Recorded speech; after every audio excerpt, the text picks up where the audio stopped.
ایک ایسے نبی جنہیں ایک دیو ہیکل ویل نے نکل لیا۔ آپ سے ایسی کون سی خطا سرزد ہو گئی تھی اور آپ مچھلی کے پیٹ میں 40 دن زندہ کیسے رہے؟ اس ویڈیو میں ہم اس ہستی کے متعلق جانیں گے جن کا واقعہ قرآن مجید میں یونس اور توریت میں جوناہ کے نام سے آیا ہے۔ تاریخ میں آسوری قوم ایک عظیم اور طاقتور قوم کی حیثیت سے جانی جاتی ہے جس کا دارالحکومت اشور تھا۔ اشوری دراصل بنی اسرائیل کے نسل سے تعلق رکھتے تھے جو بخت نصر کے حملے کے بعد غلام بنا کر بابل اور عراق لائے گئے تھے۔ اس زمانے میں دریائے دجلہ کے کنارے نینوا نامی ایک چھوٹی سی بستی تھی۔ اشور کے کسی بادشاہ نے ایک دیوتا کے نام پر نینوا میں ایک مندر بنوایا۔ رفتہ رفتہ دوسرے بادشاہوں نے بھی مندر اور عمارتیں بنانا شروع کر دیں اور ایک دور ایسا آیا کہ یہ چھوٹا سا علاقہ سلطنت اشوریہ کے عظیم الشان دارالسلطنت میں تبدیل ہو گیا۔ نینوا شہر کے بیچوں بیچ مندر اور شاہی محل تھے جہاں سے اشوریوں کا بادشاہ پورے سلطنت پر حکومت کرتا تھا اور اونچے تخت پر بیٹھ کر بازاروں، گلیوں اور تفریح گاہوں کا نظارہ کیا کرتا تھا۔ اشور کے مغربی علاقے میں لہلہاتے کھیت تھے۔ پورا شہر درختوں اور باغات سے سرسبز و شاداب تھا۔ اشوریہ لوگ پتھر تراشنے کے فن میں بھی ماہر تھے، لہذا جگہ جگہ سنگ مرمر کے دیواروں پر انہوں نے اپنے دیوتاؤں کے نقش و نگار بنا رکھے تھے۔ مختصر یہ کہ نینوا تہذیب و تمدن کے لحاظ سے انتہائی ترقی یافتہ شہر تھا۔ اشودر دیوتا ان کا سب سے بڑا دیوتا تھا۔ نیز یہ لوگ بادشاہ کو بھی خدا کا درجہ دیا کرتے تھے۔ یہ لوگ بت پرستی اور کفر و شرک میں مبتلا تھے۔ اس وقت نینوا کی آبادی 1 لاکھ سے زیادہ تھی اور یہ 700 قبل مسیح کا زمانہ تھا۔ اللہ نے اس زمانے میں اس قوم کی ہدایت کے لیے حضرت یونس علیہ السلام کو بھیجا۔ حضرت یونس کا پورا نام یونس ابن متا تھا۔ آپ حضرت ہود علیہ السلام کی اولاد میں سے تھے، جبکہ بعض مفسرین نے لکھا ہے کہ یونس علیہ السلام کا تعلق بنی اسرائیل سے تھا۔ آپ حضرت یوسف کے چھوٹے بھائی بن یامین کے بیٹے تھے۔ جب آپ کو نبوت ملی اس وقت آپ کی عمر 28 سال تھی۔ آپ پر ایک صحیفہ بھی نازل ہوا جو توریت میں یوناہ کے نام سے موجود ہے۔ حضرت یونس سب سے پہلے اشوری بادشاہ کے پاس گئے اور اسے پیغام حق سنایا۔ اسے خدائی کے جھوٹے دعوے سے توبہ کرنے کا حکم دیا اور ایک اللہ کی عبادت کی طرف بلایا۔ یونس علیہ السلام نے اس سے ان اسرائیلی قیدیوں کو آزاد کرنے کا بھی حکم دیا جسے اس نے قید کر رکھا تھا۔ نینوا کا بادشاہ آپ کی باتیں سن کر غضبناک ہو گیا اور آپ کی جان کا دشمن بن گیا، لہٰذا آپ علیہ السلام نینوا کے عوام کے پاس گئے اور انہیں توحید کی دعوت دی۔ انہیں شرک و بت پرستی اور دوسری برائیوں سے توبہ کرنے کو کہا، مگر اہل نینوا نے ایمان لانے سے انکار کر دیا اور اللہ کے رسول کو جھٹلا دیا۔ یونس علیہ السلام مسلسل اس کوشش میں رہے کہ ان کی قوم کے لوگ راہ راست پر آ جائیں۔ آپ نے انہیں بہت سمجھایا اور دعوت کے کام کو جاری رکھا۔ دیکھتے دیکھتے 40 سال کا عرصہ گزر گیا، لیکن یہ قوم حضرت یونس کا انکار کرتی رہی اور شرک پر ڈٹے رہے۔ نیز حضرت یونس کو دھمکیاں بھی دی گئیں کہ اگر آپ نے اشودر دیوتا کے خلاف کچھ کہا تو وہ آپ کو قتل کر دیں گے۔ آخر کار حضرت یونس اپنے قوم سے مایوس ہو گئے۔ جب ان کی سرکشی اور نافرمانی انتہا کو پہنچ گئی تو اللہ نے حضرت یونس کو حکم دیا کہ لوگوں کو آگاہ کر دو کہ 3 دن کے اندر ان پر عذاب آنے والا ہے۔ لہٰذا آپ نے اہل نینوا کے سامنے اعلان کیا کہ اگر تم نے 3 دنوں کے اندر بت پرستی اور شرک سے توبہ نہ کی تو تم پر اللہ کا قہر نازل ہوگا اور پورا شہر تباہ و برباد ہو جائے گا۔ لوگوں نے آپ کا مذاق اڑایا اور جواب میں کہا، ہم تمہارے رب کی طرف سے عذاب کے منتظر رہیں گے۔ آپ کی قوم نے آپس میں مشورہ کیا تو اس بات پر سب کا اتفاق ہوا کہ یونس کو کبھی جھوٹ بولتے نہیں دیکھا گیا، لہٰذا ان کی بات نظر انداز نہیں کرنی چاہیے۔ مشورے میں یہ بھی طے ہوا کہ دیکھا جائے کہ اگر یونس علیہ السلام رات بستی کے اندر اپنے گھر میں مقیم رہتے ہیں تو سمجھ لو کہ کچھ نہیں ہوگا، اور اگر وہ یہاں سے کہیں اور چلے جاتے ہیں تو یقین کر لو کہ صبح عذاب ضرور آئے گا۔ حضرت یونس علیہ السلام رات کو اس بستی سے نکل گئے۔ صبح ہوئی تو عذاب الہی کا ایک سیاہ دھواں بادل کی شکل میں بستی والوں کے سروں پر منڈلانے لگا۔ جب وہ ان کے قریب ہونے لگا تو ان لوگوں کو یقین ہو گیا کہ اب وہ سب ہلاک ہونے والے ہیں۔ دراصل حضرت یونس علیہ السلام اپنی قوم سے ناراض ہو کر چلے گئے تھے، مگر انہیں وہاں سے نکلنے کا حکم نہیں دیا گیا تھا۔ وہ عذاب کی اطلاع دینے کے بعد اللہ کی اجازت کے بغیر اپنا علاقہ چھوڑ گئے تھے۔ آثار عذاب دیکھ کر جب اشوریوں نے توبہ و استغفار کی تو اللہ نے انہیں معاف کر دیا۔ اللہ تعالیٰ کسی قوم کو اس وقت تک عذاب نہیں دیتا جب تک وہ اپنی حجت پوری نہیں کر لیتا۔ پس جب یونس علیہ السلام نے اس قوم میں مہلت کے آخری لمحے تک نصیحت کا سلسلہ جاری نہیں رکھا اور اللہ کے مقرر کردہ وقت سے پہلے وہ خود ہی ہجرت کر گئے، تو اللہ کے انصاف نے اس قوم کو عذاب دینا گوارا نہ کیا اور انہیں معاف کر دیا گیا۔ جب حضرت یونس علیہ السلام فرات کے کنارے پہنچے تو ایک کشتی کو مسافروں سے بھرا ہوا پایا۔ حضرت یونس کشتی میں سوار ہو گئے اور کشتی نے لنگر اٹھایا۔ پورے دن میں کشتی سمندر میں سکون سے چلتی رہی۔ اچانک اونچی اونچی لہریں اٹھنے لگیں۔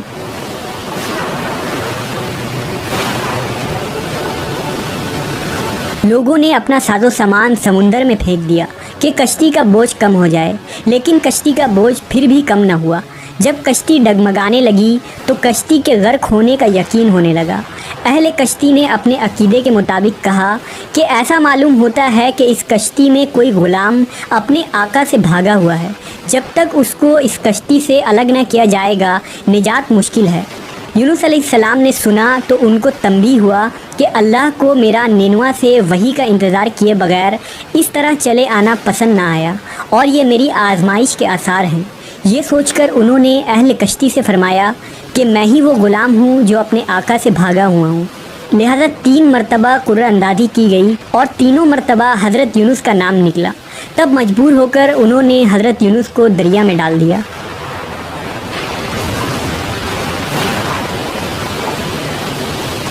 اس وقت اللہ نے ایک بڑی مچھلی کو حکم دیا کہ انہیں نگل لو، یہ تمہاری غذا نہیں ہے، اس لیے ان کے جسم پر کوئی تکلیف نہیں ہونی چاہیے۔ مچھلی نے حضرت یونس کو اپنے پیٹ میں نگل لیا۔ یونس علیہ السلام نے جب مچھلی کے پیٹ میں خود کو زندہ پایا تو بارگاہ الہی میں اپنی ندامت کا اظہار کیا کہ میں وحی الہی کا انتظار کیے بغیر اور اللہ سے اجازت لیے بغیر امت سے ناراض ہو کر نینوا سے نکل آیا۔ حضرت یونس نے مچھلی کے پیٹ میں اللہ کو پکارا۔ ان پر 3 اندھیرے اکٹھے ہو گئے تھے، رات کا اندھیرا، مچھلی کے پیٹ کا اندھیرا اور سمندر کا اندھیرا۔ آپ نے ان اندھیروں میں یہ کلمات کہے: اللہ تیرے سوا کوئی معبود نہیں، تو یکتا ہے، میں تیری پاکی بیان کرتا ہوں، بے شک میں اپنے نفس پر خود ہی ظلم کرنے والا ہوں۔ روایتوں کے مطابق اگر حضرت یونس یہ تسبیح نہ کہتے تو قیامت تک مچھلی کے پیٹ میں رہتے۔ رسول اللہ صلی اللہ علیہ وسلم نے فرمایا کہ جب یونس نے یہ دعا کی تو یہ کلمات عرش کے گرد گھومنے لگی۔ فرشتے کہنے لگے کہ یہ بہت دور دراز جگہ سے آواز آ رہی ہے، لیکن کان اس سے پہلے اس سے آشنا ضرور ہیں اور آواز بہت ہی کمزور ہے۔ اللہ نے حضرت یونس کی درد بھری آواز کو سنا تو فرمایا: کیا تم اس آواز کو نہیں پہچانتے؟ انہوں نے کہا نہیں۔ فرمایا: یہ میرے بندے یونس کی آواز ہے۔ فرشتے نے کہا: یہ وہی یونس ہے جس کی پاک عمل قبول شدہ ہر روز تیری طرف چڑھتے تھے۔ اے اللہ، مصیبت کے وقت اس پر رحم کر۔ تو اس وقت اللہ نے مچھلی کو حکم دیا کہ وہ آپ کو بغیر کسی تکلیف کے سمندر کے کنارے اگل دے۔ روایتوں کے مطابق یونس علیہ السلام 40 دن اس مچھلی کے پیٹ میں رہے اور اس کے بعد اللہ کے حکم سے اس مچھلی نے آپ کو سمندر کے کنارے اگل دیا۔ مچھلی کے پیٹ میں رہنے کی وجہ سے آپ کا جسم ایسا ہو گیا تھا جیسے کہ پرندہ کا پیدا شدہ بچہ جس کا جسم نرم ہوتا ہے اور جسم پر بال تک نہیں تھے۔ غرض حضرت یونس بہت ہی کمزور اور ناتواں حالت میں خشکی پر ڈال دیے گئے تھے۔ اس کے بعد اللہ نے سمندر کے کنارے پر ایک بیلدار درخت اگایا۔ روایتوں کے مطابق وہ کدو کا پودا تھا جس کے ذریعہ حضرت یونس علیہ السلام پر سایہ ہو گیا۔ اس کے علاوہ اللہ نے ایک جنگلی بکری بھیج دی جو زمین کی گھاس اور جڑی بوٹیاں کھاتی تھی اور صبح و شام آپ کو دودھ پلاتی تھی، یہاں تک کہ آپ تندرست ہو گئے۔ حضرت یونس درخت کے اس سائے میں جھوپڑی بنا کر رہنے لگے۔ یونس علیہ السلام کی قوم انہیں تلاش کرتی ہوئی ایک دن اس ساحل کے کنارے پہنچ گئی اور انہوں نے آپ کو دیکھ لیا۔ انہوں نے آپ کے ہاتھ پر اسلام کی بیعت کر لی اور ساتھ ہی اللہ سے توبہ و استغفار کرنے لگے۔ یونس علیہ السلام دوبارہ نینوا چلے گئے اور وہاں رہ کر اپنی قوم کی رہنمائی فرمائی۔ حضرت یونس کی زندگی نینوا ہی میں گزری اور وہیں آپ کا انتقال ہوا۔ اس قصے سے ہمیں یہ سبق ملتا ہے کہ کسی بھی حال میں اللہ کی رحمت سے مایوس نہیں ہونا چاہیے اور نہ ہی ہدایت کے معاملے میں اپنی ذات پر بھروسہ کرنا چاہیے۔ ہدایت تو بس اللہ ہی کی طرف سے ہے، ہمارے ذمے بس پیغام حق پہنچانا ہے۔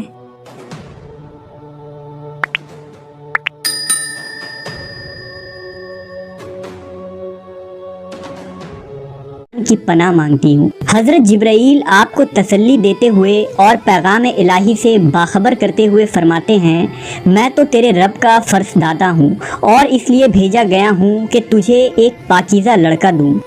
کنواری مریم حیران ہو کر فرماتی ہیں، میرے ہاں لڑکا کیسے ہوگا جبکہ مجھے کسی آدمی نے چھوا تک نہیں اور نہ میں کوئی بدکار عورت ہوں۔ حضرت جبرائیل نے کہا، ایسا ہی ہوگا۔ تیرا رب فرماتا ہے کہ ایسا کرنا میرے لیے بہت آسان ہے اور ہم ایسا اس لیے کریں گے کہ اس لڑکے کو لوگوں کے لیے ایک نشانی بنائیں اور اپنی طرف سے ایک رحمت، اور یہ کام ہو کر رہنا ہے۔ حضرت جبرائیل نے بی بی مریم کے گریبان میں پھونک مار دی جس سے آپ کا حمل ٹھہر گیا۔ جب حضرت مریم حاملہ ہوئیں تو یہ خبر بنی اسرائیل میں عام ہو گئی کہ حضرت مریم حاملہ ہو گئی ہیں۔ اس پر بہت سے لوگوں نے زکریا علیہ السلام کے گھر آنا جانا بند کر دیا اور آپ پر الزام بہتان لگانے لگے۔ حضرت مریم بیت المقدس سے نکل گئیں اور دور ایک مقام پر جا کر ٹھہری۔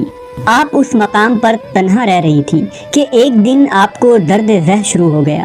آپ نے ایک درخت کا سہارا لیا اور تنے کو پکڑ کر نیچے بیٹھ گئیں۔ آپ جس درخت کے پاس بیٹھی تھیں وہ ایک خشک درخت تھا۔ جب آپ اس درخت کو ہلاتیں تو معجزے سے وہ درخت سرسبز ہو کر پھل دیتا تھا۔ حضرت مریم درد سے بے چین تھیں، بدنامی کا خیال تھا۔ آخر گھبرا کر کہنے لگیں کہ کاش میں پہلے مر گئی ہوتی اور بھولی بسری ہو گئی ہوتی۔ اس مشکل وقت میں اللہ نے حضرت مریم کے قدموں کے قریب ایک نہر جاری کر دیا۔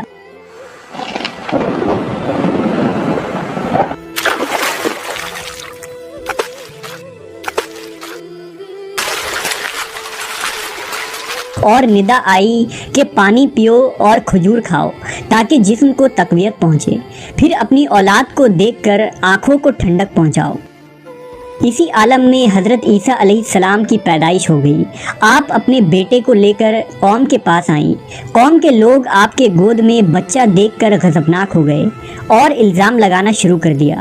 ہر طرف سے لوگ تانا دے رہے تھے، حالت زار تنگ ہو گئی۔ تب مریم علیہ السلام نے بچے کی طرف اشارہ کرتے ہوئے کہا کہ اس بچے سے بات کر لو، تمہیں تمہارے سارے سوالات کے جواب مل جائیں گے۔ سرکش لوگوں نے کہا، بھلا یہ دودھ پیتا بچہ ہمارے سوال کا جواب کیسے دے گا؟ اچانک عیسیٰ علیہ السلام نے بولنا شروع کر دیا۔ بچے نے کہا، بے شک میں اللہ کا بندہ ہوں، مجھے اس نے کتاب دی ہے اور مجھے نبی بنایا ہے اور مجھے بابرکت بنایا